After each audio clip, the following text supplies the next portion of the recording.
శ్రీ గురుభ్యో నమః.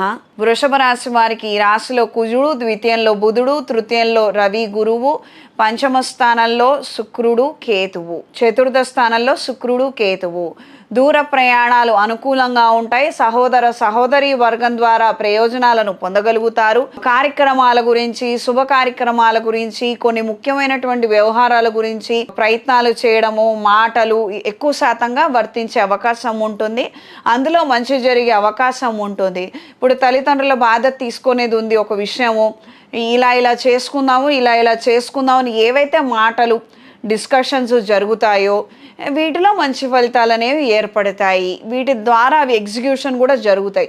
అంటే పూర్వం మాట్లాడుకున్నాము, 6 నెలలు మేము 6 నెలలు మేము అనుకున్నాము, కానీ అలా ఏం లేదు, 2 ఏళ్ల నుంచి మేమే చూసుకుంటున్నాము, భారం మా మీదే పడుతోంది.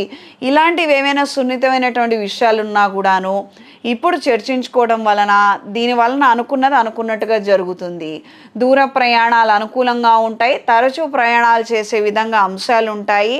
ప్రత్యేకంగా ఒకానొక మొక్కుబడి తీర్చుకోవాలన్న ఆలోచనలు కలిసి వస్తాయి. అది నెరవేరుతుంది.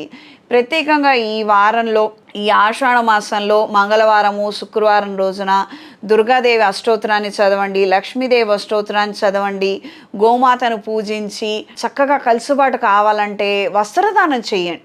అక్కడ గోమాతను ఎవరైతే సంరక్షించి చూస్తున్నారో ఆ కాపలాగా ఉండే వాళ్ళకు వస్త్రదానం చెయ్యండి. దాని వలన మీకు మంచి జరుగుతుంది, శుభం కలుగుతుంది. ఈ రాశిలో జన్మించిన స్త్రీలకు ఆరోగ్య విషయాలలో మంచి మార్పులు ఏర్పడతాయి. తీసుకుంటున్నటువంటి వైద్యం మీకు ఉపకరిస్తుంది, కలిసి వస్తుంది. కొత్తగా ఇల్లు కొనుగోలు చేయాలి లేదా కన్స్ట్రక్షన్ ప్రారంభించాలి, దీనికి సంబంధించినటువంటి ఏర్పాటు ఆలోచనలు బాగుంటాయి. రాబోయే రోజుల్లో మంచి ముహూర్తాన్ని వెతుక్కొని నిర్ణయం చేసుకోగలుగుతారు. శుభ పరిణామాలను చూస్తారు. సంతానానికి సంబంధించిన అంశాలలో కూడా మంచి మార్పులు ఏర్పడతాయి.